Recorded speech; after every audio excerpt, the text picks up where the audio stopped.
Om saudaraku dalam Tuhan, saudara mungkin kita pernah bertanya, kenapa sih Alkitab mirip dengan Al-Quran? Banyak kemiripan di dalamnya. Nah saudaraku dalam Tuhan, hal ini pun terjawab dengan penjelasan Bapak Bambang Nursena di video berikut. Langsung saja kita mendengarkan apa yang beliau sampaikan. Mari kita sama-sama belajar dan pastikan tekan tombol like, tekan tombol subscribe dan share video ini supaya menjadi berkat bagi banyak orang. Tapi sebelum kita mendengarkan Bapak Bambang Nursena, terlebih dahulu mari kita melihat cuplikan video yang berikut, di mana dalam video ini Ustadz Juma dipermalukan oleh seorang Kristen cerdas yang paham Al-Quran sehingga Juma tidak berkutik. Saudara dalam Tuhan, langsung saja kita lihat videonya dan nanti kita langsung ke Bapak Bambang Nursena. Nahnu tadi yang saya terangkan, Allah menggunakan kata tunggal tapi menggunakan kata nahnu, itu merujuk kepada dirinya. Apa faktanya? Wa khalaqa kulla syai'. Apabila dia menciptakan segala sesuatu, lalu menetapkan ukuran-ukuran dengan tepat. Dialah Allah, bukan kami, dalam bahasa Indonesia. Silakan. Terima kasih. Langsung aja, Andi. Ya, mungkin kalau boleh begini ya. Saya mau minta tolong Zuma untuk mentranslate langsung. Silakan buka mic Zuma. Anda mentranslate langsung ayat itu, langsung apa arti daripada kata-kata itu, supaya nggak terlalu banyak supaya orang juga bisa mengerti. Silakan Anda terjemahkan apa arti kata arba'abam. Oke, mungkin Juma ada permintaan dari orang ini, Bang Juma, yang 5 menit lagi kita tambah untuk Bang Juma. Kalian setuju? Kalau belum puas, kalian sabar menunggu 5 menit. Saya minta tolong Bang Zuma, karena kan tadi yang saya bawa itu namanya tiktokan, Pak. Tiktokan cara ngomongnya. Alangkah baiknya kalau mau lebih menjelaskan lagi Bang Zuma, kita beri lagi di 5 menit lagi. Enggak, saya sudah paham apa yang dia maksudkan. Tetapi dia menurut saya tidak jujur mengartikan kata demi kata apa yang tercantum dalam ayat At-Taubah 31 gitu loh. Bang Juma, Alhamdulillahi wal masih ibnu Maryam itu saya ikuti iramanya. Silakan. Arba'abam. Oke. Saya artikan kepada Anda ya, menurut apa yang Anda inginkan. Bismillahirrahmanirrahim. Arbaban, Tuhan atau sembahan. Min dari duni selain Allah. Wal masih. Wal Masiha, dan Al-Masih ibnu anak laki-laki Maryam, perempuan bernama Maryam. Selain Allah dan Al-Masih ibnu Maryam sebagai Tuhan loh. Sebagai Tuhan. Sabar, Anda minta saya menjelaskan atau Anda ingin menyangga TikTok seperti ini? Enggak. Maksudnya gini, tidak usah begini kan. Anda cukup jujur saja untuk emang saya sudah jujur. Makanya ketika Anda memberikan saya ruang untuk menjelaskan, Anda diam. Ya, makanya saya pengen Anda itu membacanya sesuai dengan apa yang ada gitu. Saya sudah memberikan apa yang Anda mau, saya sudah ngikutin, tapi Anda nyerocos. Nah, betul nggak apa yang saya katakan, bahwa di situ dikatakan Tuhan selain Allah dan Al-Masih ibnu Maryam? Iya, dikatakan begitu memang. Begitu. Terus berarti selain Tuhan, Tuhan selain Allah dan Al-Masih. Dengarkan ayat selanjutnya. Dengarkan dulu. Dengarkan dulu. Siapa yang disetarakan di sini? Allah dan Isa Al-Masih disetarakan dengan Tuhan selain Allah. Salah. Itu menurutmu. Makanya izinkan saya menjelaskan, ini kitab saya. Anda nggak ngerti. Nggak jujur. Cuma nggak jujur ini. Dengarkan. Padahal tidak. Amiru, kami perintahkan kepada mereka kecuali liya'budu, untuk mereka menyembah ilahan Tuhan wahida yang esa. La ilaha illa huwa. Ayat itu salah. Ayat ini salah. Kok salah? Ya, karena di sini jelas dikatakan Tuhan selain Allah dan Al-Masih putra Maryam. Itu yang salah pemahaman Anda. Ini artinya Orang-orang terdahulu menjadikan Tuhan-Tuhan selain daripada Allah, ya, Tuhan-Tuhan mereka dari selain Allah, yaitu di antara Tuhan-Tuhan itu adalah Al-Masih. Tidak jujur. Di situ dikatakan min dunillahi wal masih langsung Ada sebagai yang Tuhan selain Allah dan Al-Masih. biar saya bukakan. Ya, lucu Anda ini. Atau 31 ini. Sekarang ayatnya Anda baca lengkap. Jangan Anda potong wal masihu. Tidak. Anda lanjutkan. Anda lanjutkan. Laki-laki, anak laki-laki manusia bernama Maryam. Apakah Allah itu adalah manusia? Bukan. Apakah Allah ada selain? Bukan. Bukan saya Ini pemahaman saudara. Itu padahal ayatnya mengatakan begini, wama, padahal tidak amiru, mereka diperintahkan illa kecuali liya'budu ilaha wahid, menyembah Tuhan yang esa. Tidak apa-apa. Kalau Tuhan Masalahnya di sini Allah ngalah saya kalau orang yang tidak menggunakan akal sehat, ngalah saya. Siapapun bisa. Saya laksana berdialog dengan orang yang tidak berakal. Bang Ekat, saya sama saya kali Bang Ekat, kalau masuk Anda lucu gitu loh. Tolong didengarkan saya. Oke Bang. Anda yang punya kitab, saya yang punya kitab, saya menjelaskan, Anda lebih tahu. Oke Bang. Ya, saya lebih tahu. Bang Ekat tadi mau meminta apa namanya, mau meminta terjemahan. Di Al-Quran. Lain kali abang nggak usah nanya kalau memang nggak mau mendengarkan jawaban Bang Juma. Mending host, tolong bukakan. Begini, host, kita di sini kan mencari bukakan kebenaran, ya. Saya cuma tidak suka ada yang memelintir-melintir tidak sesuai dengan ayat yang dibaca. Yang memelintir itu Anda. Jelas. Ayat yang dibaca tidak. Saya langsung teks per teks loh. Saya langsung teks per teks. Saya tidak memutarbalikkan, tidak. Ya, min dunillahi wal masih ibnu Maryam, itu saja. Allah berkata bahwa sebagai Tuhan selain Allah dan Al-Masih putra Maryam. Apakah ayat ini salah? Cuma mau bilang ayat ini salah.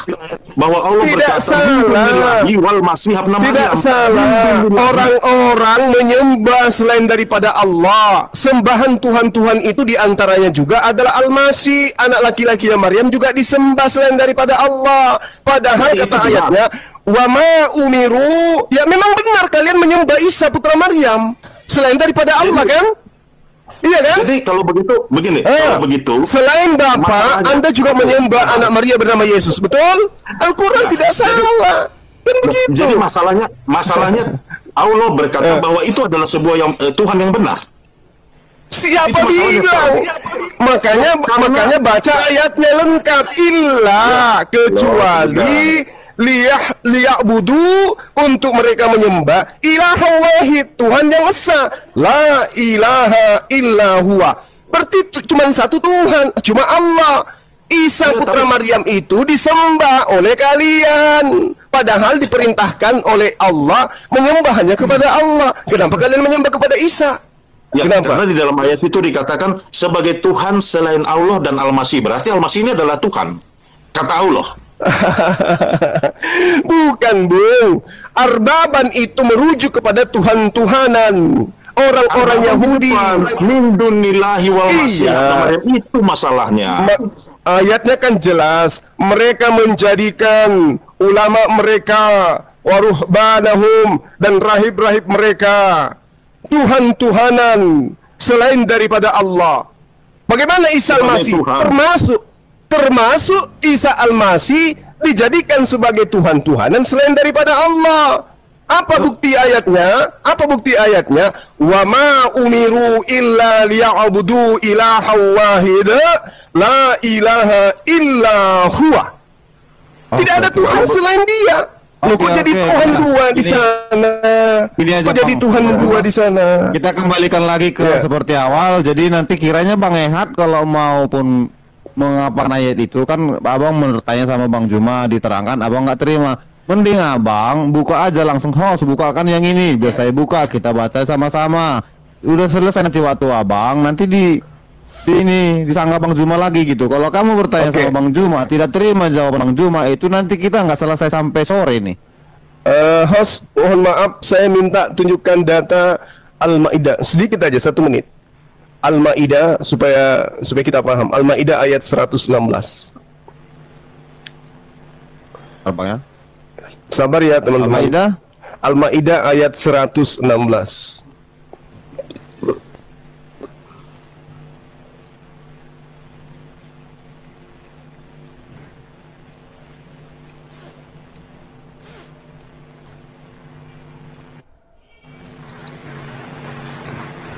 Nampak nggak?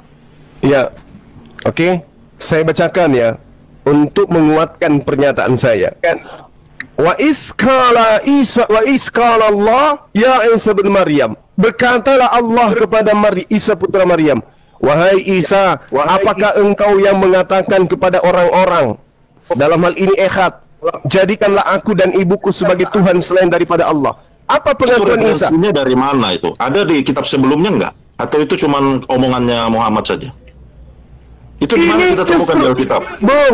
Bung, justru tema kita itu di awal adalah buktikan, gugurkan Al-Quran. Innallaha huwa rabbi wa ini saya rabbukum. gugurkan. Ini saya gugurkan. Kata-kata itu di Alkitab di mana itu? Kata-kata itu di mana? Ada. Iblis diperintahkan menyembah hanya kepada Allah.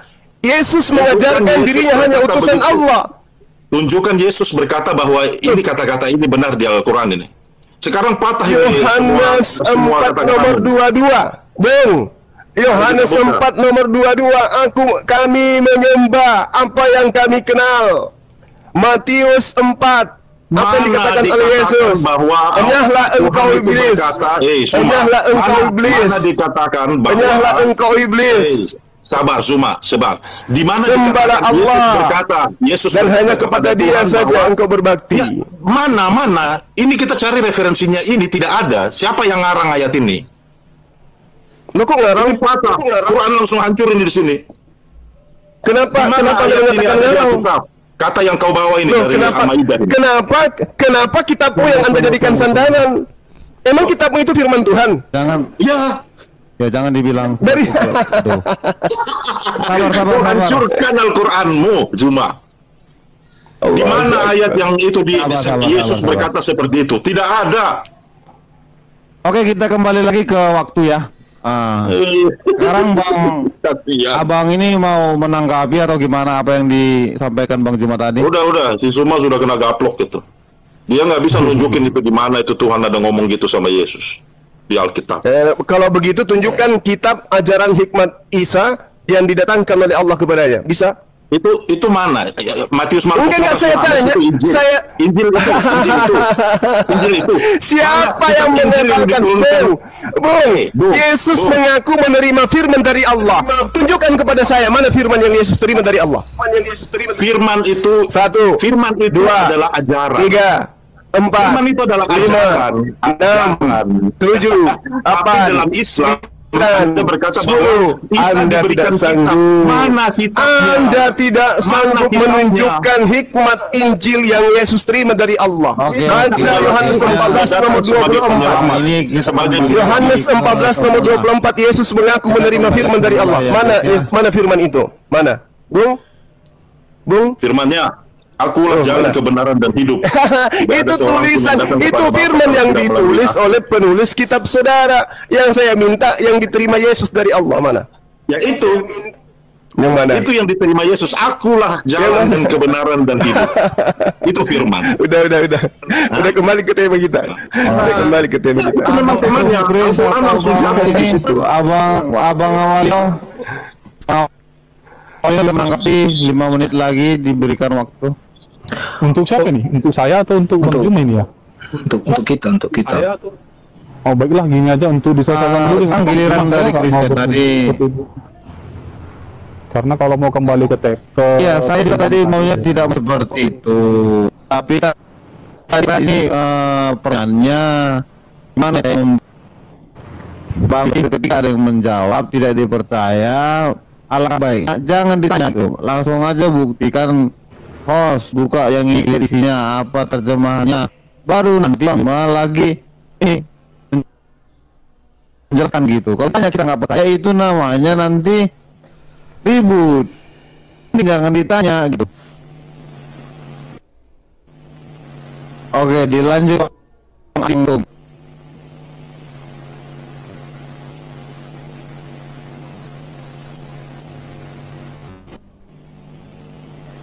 Monitor. Iya bang, silakan Bang Eka atau Bang Tum Kris tahu Oke. menyangga silakan. Oke, saya akan menyanggah surah Al-Maidah yang mengatakan bahwasanya jadikanlah aku dan ibuku adalah Tuhan, seperti itu. Tahu nggak di abad ke-4 sampai abad ke-7 ada ajaran Kolergianisme di mana menyembah Maria dan Isa. Di situ ajaran itu sudah dikutuk oleh gereja dan itu dicatat oleh Epifanius dari Salamis di dalam bukunya Panarion. Jadi ajaran itu sudah oleh gereja. Gereja memiliki otoritas untuk mengutuk ajaran-ajaran bid'ah. Itu di dalam Galatia 1 ayat 8 sampai 9.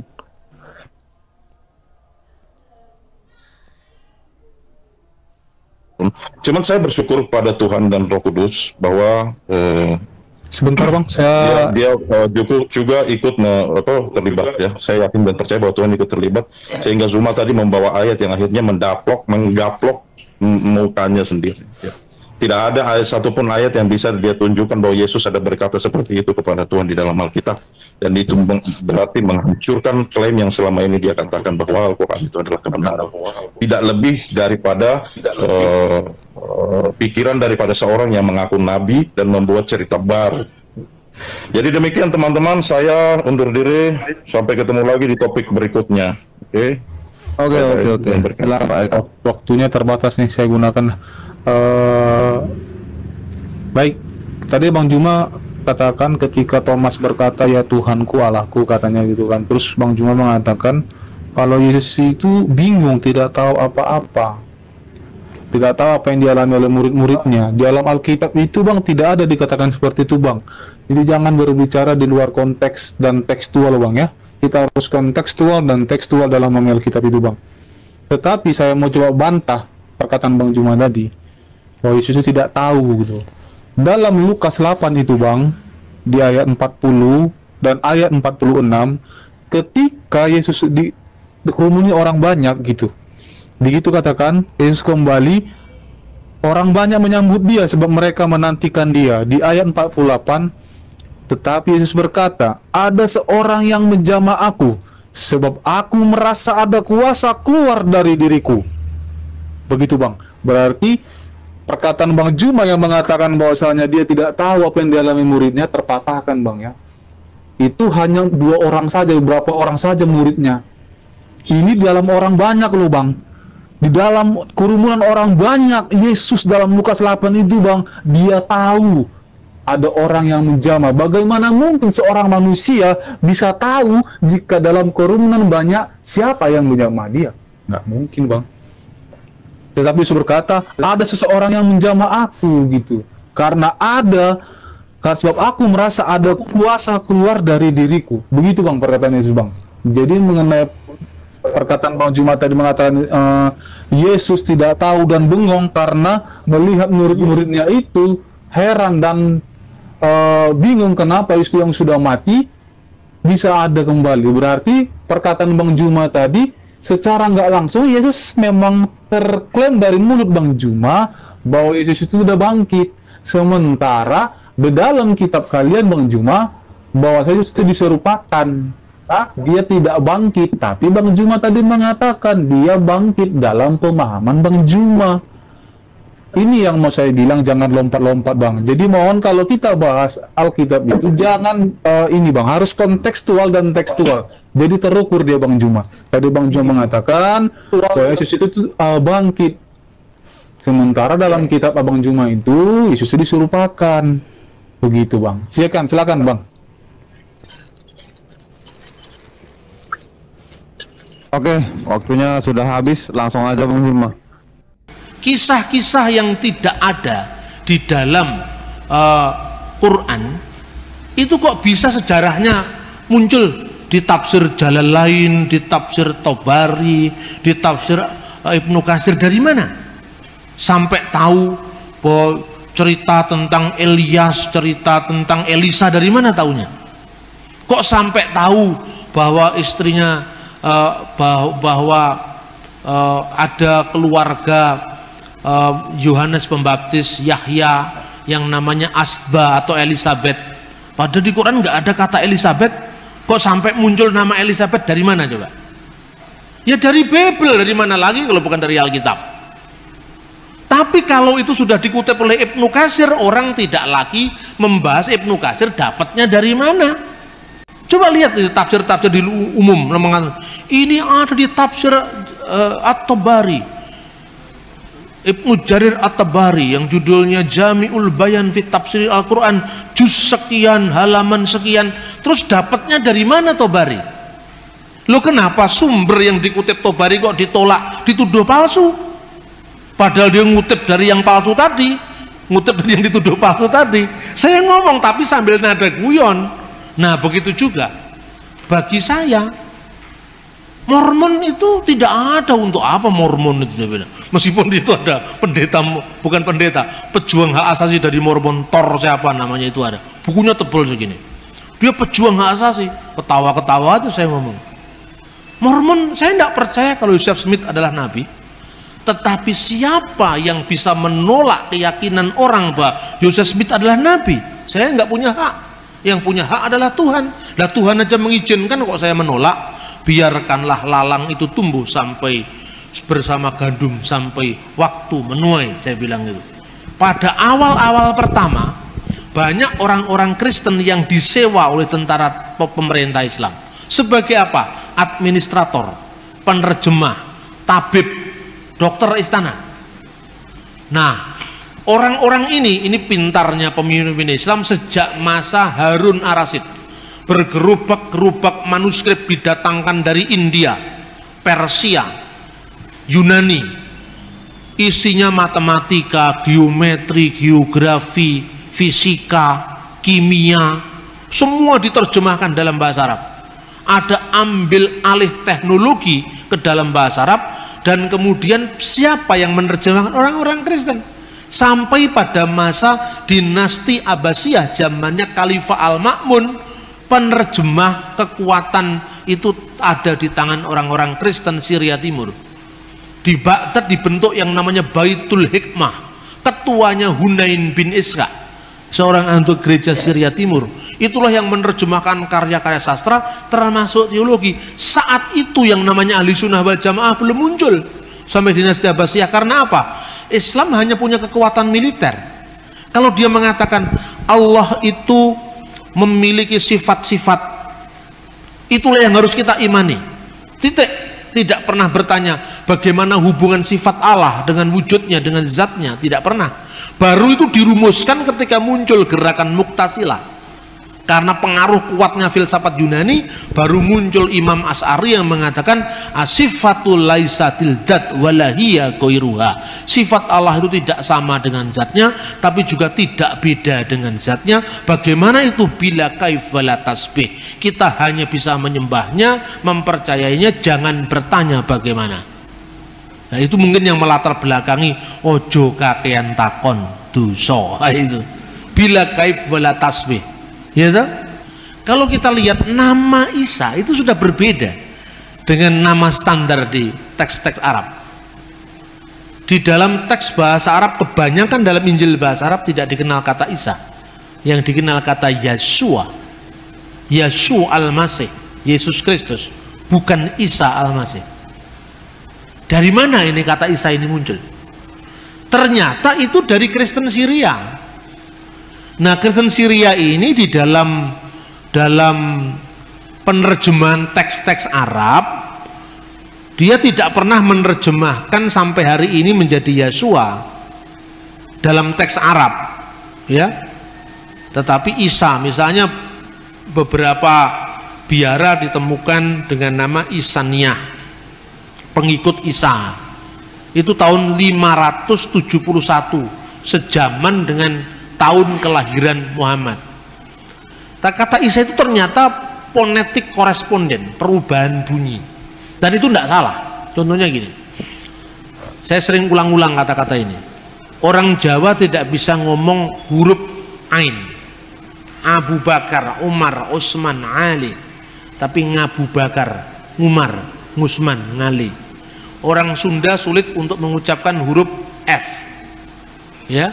Dia tidak bisa ngomong misalnya Arifin tapi Aripin. Orang Dayak juga begitu, Aripin. Orang Batak sulit untuk mengatakan huruf K di tengah. Tegas. Maksud saya, kan orang Batak nggak ngomong maksud saya. Maksud saya tidak begitu, maksud saya. Maksud bukan maksud. Ya kan? Tapi apa disalahkan?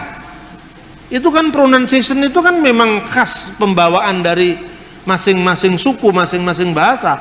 Justru karena itu saya tahu kalau Anda orang Batak, karena tidak bisa ngomong maksud tapi maksud.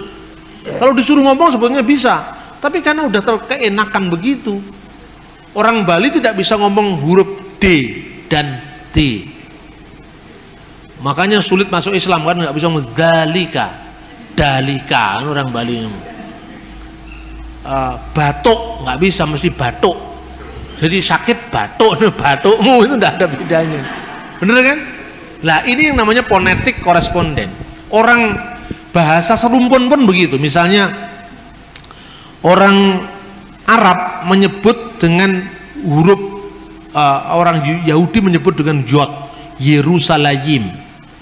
Kok menjadi bahasa Urusalim? Tiba-tiba menjadi alif dan hamzah di atasnya. Kadang-kadang menjadi ain. Maka dalam konteks itu Yesua menjadi Iso, Isa. Seperti O panjang kadang-kadang menjadi A panjang, misalnya Shalom itu shin, shin bukan sin, shin, Shalom, shin, lamet, waw, mim. Jadi O-nya yang panjang bukan L-nya yang panjang. Shalom. Menjadi O yang panjang tadi menjadi A panjang. Salam. Shin-nya menjadi sin. Jadi bukan shalom tapi salam. Shalom alaihim, assalamualaikum. A-nya yang panjang. Maka seperti shalom menjadi salam, iso menjadi isya. Seperti Yesaya menjadi Isaya, Yeremia menjadi Irmia, Yerusalem menjadi Urusalim, Yordan menjadi Urdun, maka Yesua menjadi Isa. Ini ponetik koresponden. Tapi bukti manuskripnya tidak ada Injil yang pernah memakai kata Isa. Kenapa di sini kok pakai kata Isa? Karena Islam mendasarkan tradisi lisan, bukan tradisi tertulis. Ini bukti lagi bahwa zaman Muhammad Injil belum diterjemahkan dalam bahasa Arab, kan begitu. Terus kemudian banyak teks-teks lain yang dipengaruhi bahasa Arab. Misalnya nama Yuhana menjadi Yahya, itu Zahia. Dalam dialek Syria Barat Yuhana, tapi ada beberapa dialek Syria Timur, Palestinain, Aramaik itu adalah Yahya. Zahia menjadi Yahya. Kemudian muncul lagi kata-kata kalau Abraham menjadi Ibrahim, itu umum sekali. Seperti misalnya kata Nimrod menjadi Namrud, Ibrahim menjadi Ibrahim. Itu dalam gejala bahasa namanya metatesis, ya, metatesis. Itu contohnya banyak. Nah, kemudian dari konteks perjanjian lama banyak narasi-narasi dari Talmud yang kemudian masuk mewarnai teks Islam, Al-Quran misalnya. Ibrahim dibakar tidak mempan dalam api. Dari mana sumbernya? Ternyata itu seorang rabi Yahudi abad kedua Masehi, ya, Pirkir Rabi Eliezer menerjemahkan Ur itu Ur menjadi Ur. Jadi di situ dikatakan Ani Adonai Asher Hoshetika Me Ur Kasdim. Kejadian pasal 15. Akulah Tuhan yang telah mengeluarkan engkau dari Ur Kasdim. Itu firmannya kepada Abraham. Dibaca oleh Pirkei Rabi Eliezer, Ani Adonai Asher Hoshetika Me Ur Kasdim. Akulah yang Tuhan yang mengeluarkan engkau dari api negeri Kasdim. Maka kemudian konteksnya Abraham dibakar tidak mempan. Itu sebenarnya tidak ada dalam teks. Itu karena kesalahan transmisi teks. Contoh yang lain misalnya, kisah tentang Sulaiman, Salomo, yang memasuki Ratu Seba, yang dalam dalam tradisi Yahudi abad kedua ketiga Masehi disebut Bilqis, kemudian nama itu masuk dalam Al-Quran Bilqis. Itu kemudian ketika Ratu Sheba ini datang ke istananya Salomo, istana itu dibuat tempat duduknya, lantainya dari kaca. Nah ketika dari kaca, kemudian Ratu Bilqis itu menyibakkan kainnya. Nah, kemudian di dalam cerita legenda sampai Salomo melihat bulu-bulu betisnya. Lah ini tambahan lagi yang pikiran-pikiran keras mendapat tempat di situ. Karena dia menyingkapkan kainnya. Di pikirnya itu adalah air, padahal itu adalah kaca. Nah sebelumnya itu menggambarkan kehebatan Salomo itu digambarkan. Waktu itu pasukan burung-burung semua menghadap kepada Salomo. Kemudian Salomo ketika melihat memeriksa barisannya, ini dari sebuah komentar kitab Ester, tapi tradisi ekstra kanonik Yahudi, tradisi yang tidak resmi di kalangan Yahudi yang tersebar dalam bentuk dongeng orang-orang Yahudi di Medina saat itu. Digambarkan bahwa mana semua burung sudah hadir, semua makhluk sudah hadir, kecuali bulbul yang tidak hadir. Nah, di dalam teks tafsir Ester itu sebetulnya disebut ayam jantan yang tidak hadir. Tapi kemudian nggak tahu dalam konteks Al-Quran burung dengan ayam kan mirip. Lalu diartikan di situ bulbul. Bulbul di mana? Sulaiman sangat jengkelnya mau membunuh bulbul itu. Tapi tidak lama kemudian bulbul datang kasih laporan. Di muka bumi ini ada satu kerajaan yang belum tunduk pada Anda, yaitu kerajaan Sheba. Ratunya seorang perempuan gini-gini. Nah kemudian Sheba pun akhirnya datang ke situ. Terus kemudian dalam itu menurut Targum Ester, ekstra kanonik, tapi dalam Al-Quran ditambahi pasukan jin.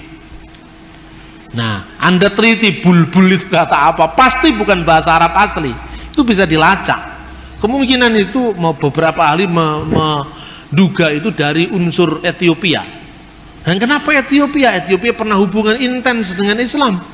Raja Negus al-Asyam itu dari sumber perjanjian lama.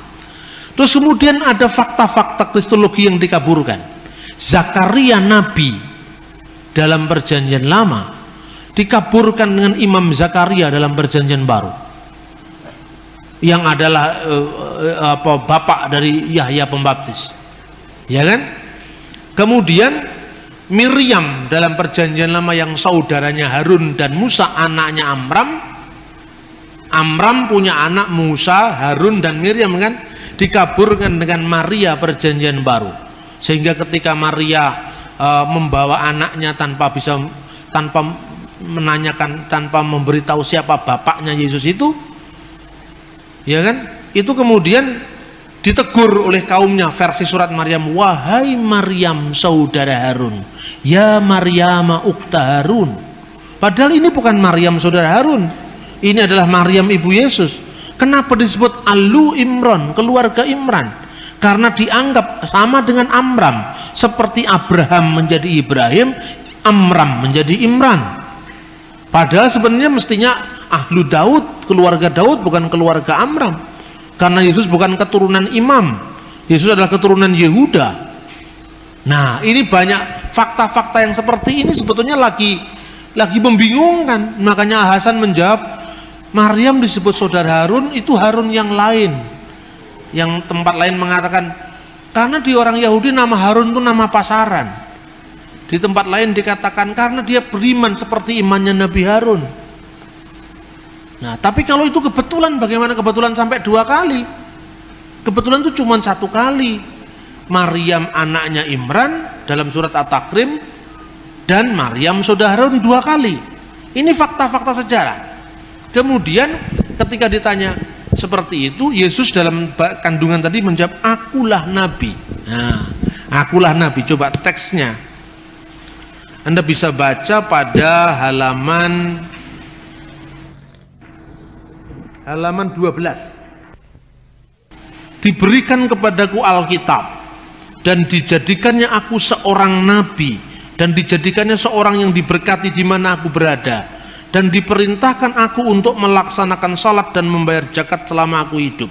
Di sini kata salat ditulis dengan bisolawat wa zakawat, tetapi ini kalau dibaca dalam teks standar menurut vokalisasi yang diberikan tradisi Islam. Tapi di sini biasanya kata salat dalam literatur hadis yang lebih mudah ditulis dengan shot lam alif tak marbutoh, bukan waw tapi tak marbutoh. Kenapa di sini solawat bukan solat? Pembacaan lain yang ditawarkan oleh orientalis bukan solawat bacaannya, tetapi selota, karena itu pengaruh bahasa Arab. Begitu juga zakawat, ini bacaan teks Islam, jamak dari kata zakat. Kalau dalam tradisi yang lebih muda, za, kaf, alif, tak marbutah. Kenapa dibuat huruf waw di sini? Karena kemungkinan ini diambil dari bahasa Arab zekota, zekota, waw.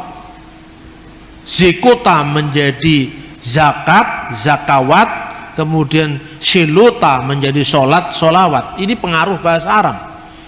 Nah, tapi itu tesisnya siapa ini namanya, Luxemburg, yang heboh beberapa tahun yang lalu itu.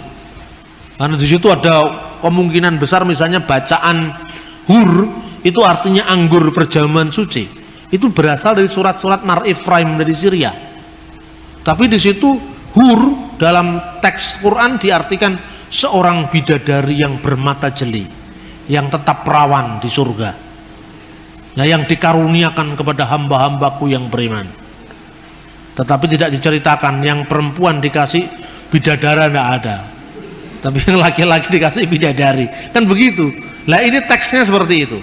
Nah, ternyata saudara-saudara, berbicara waktu bayi ini tidak ada dalam tradisi tertulis abad Yesus, tidak pernah ada. Kapan mulai ada? Kan begitu. Ini ternyata berasal dari buku yang judul Injil Tufuliah, The Arabic Gospel of Infancy, Injil Tufuliah.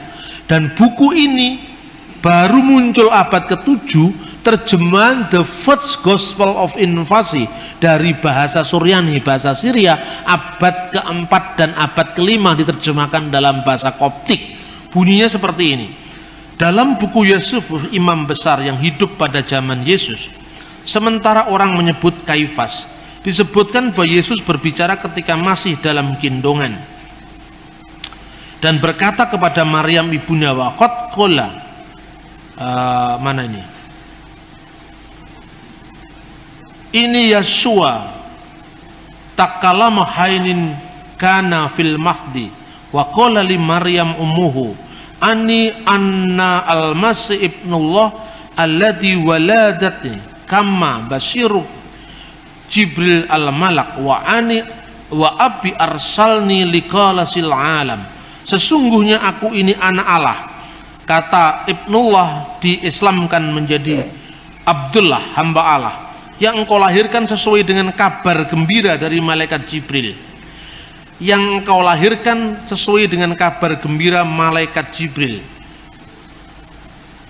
Ini redaksinya persis dengan surat Maryam ayat 45. Ya Maryam, innallaha yubasyiruki, kata basyara, basyara, bisyara, kabar baik. Yubasyiruki, telah memberikan kabar gembira kepadamu, bi kalimati minhu, dengan firman dari dia, namanya Al-Masih Isa putra Maryam. Yang memberitakan ini, idkholatil malaika, berkatalah malaikat. Dalam teks Injil Tufuliah sesuai dengan kabar gembira yang diberitakan malaikat Jibril. Terus kemudian kata ini tidak muncul karena tidak cocok dengan semangat Islam. Wa abi arsalni likalasil alam, dan bapakku telah mengutus aku untuk keselamatan alam. Ini baru muncul kira-kira abad ke-4 dalam bahasa Syria, abad ke-5 dalam bahasa lain di bahasa-bahasa di Timur Tengah, lalu abad ke-7 dalam bahasa Arab. Kemudian membuat tanah jadi burung, itu berasal dari Injil Thomas al-Israeli, sering dibaca dengan Bisharat Tuma al-Israeli. Digambarkan Yesus membuat tanah lalu ditiup menjadi burung, 12 burung merpati.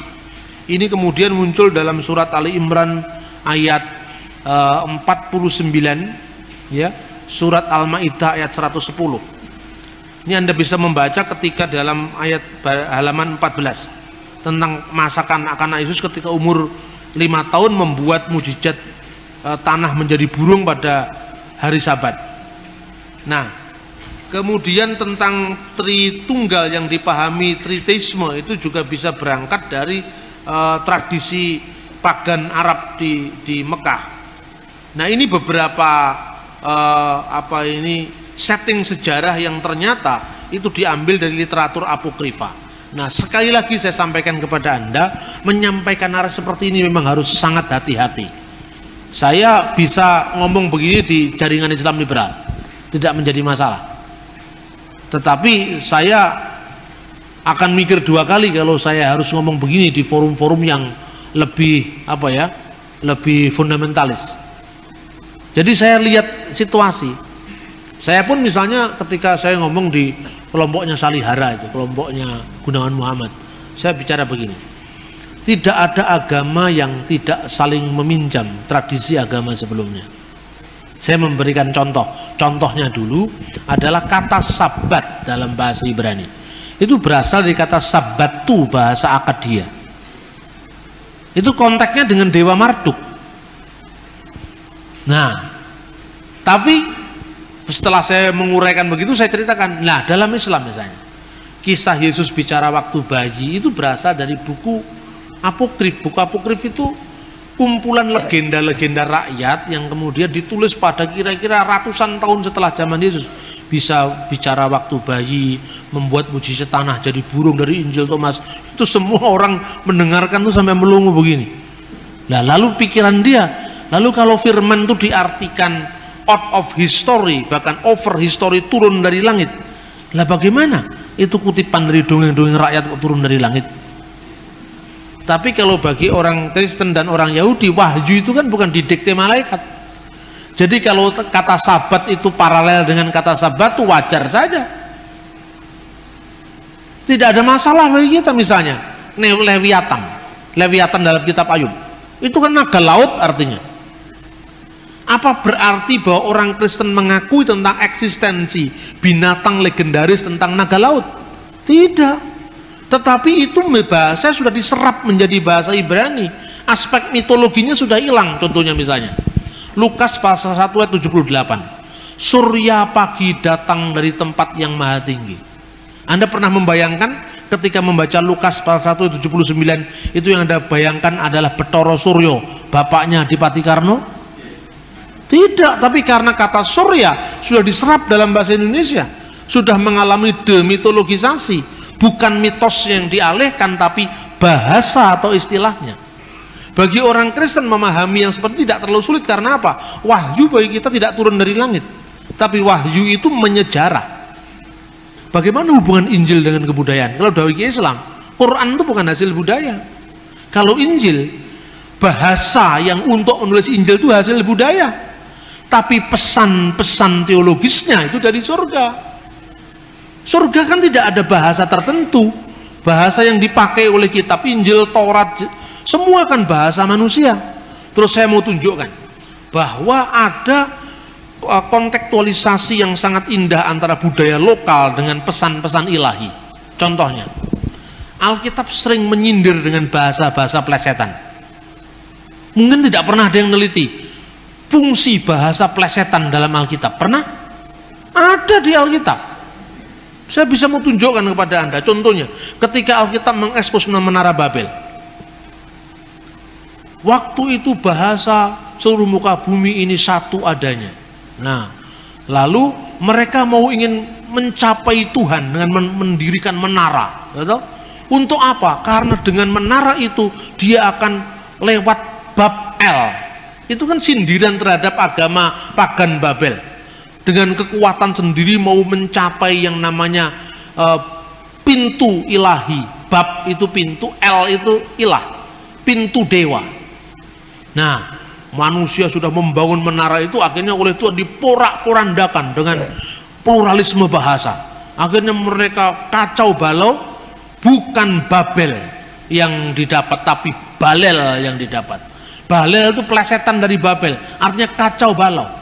Katanya Babel, nyatanya balel. Katanya mau mencapai pintu ilahi, ternyata kekacauan. Itu kan sama dengan parian bahasa Jawa. Jari ini bola kok ireng, jari ini sekolah kok meteng. Hubungan antara eng itu ada, LL itu ada, itu sebetulnya ada dalam budaya Alkitab. Ini kan menarik. Ayo, pernah kehabisan bahan untuk ngomong budaya? Tidak pernah, karena Alkitab ini sangat kaya dengan itu. Tuhan, videonya kita boleh simak apa yang barusan disampaikan oleh Bapak Bambang Nursena tentang hubungan antara Alkitab dengan Al-Quran ya. Jadi ini menjawab pertanyaan pribadi kita ya, tentang kenapa sih ada kemiripan antara Alkitab dengan Al-Quran. Dan penjelasan Bapak Bambang Nursena di video tadi saya rasa sudah sangat jelas ya, bagaimana beliau menjelaskan secara gamblang hubungan antara Alkitab dengan Al-Quran. Bahkan beliau menjelaskan juga beberapa ayat Al-Quran yang sepertinya dikutip dari ayat Alkitab. Nah, saudaraku dalam Tuhan, setelah mendengarkan penjelasan beliau, pastinya ya beliau diberkati ya. Kita memiliki tambahan ilmu ya.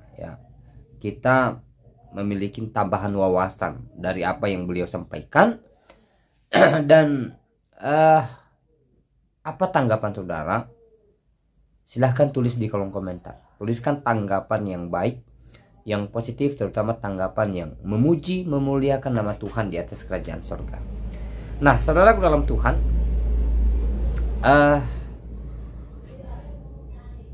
di kesempatan juga saya kembali ingatkan kita supaya kita tetap semangat dalam menjalani segala aktivitas kita.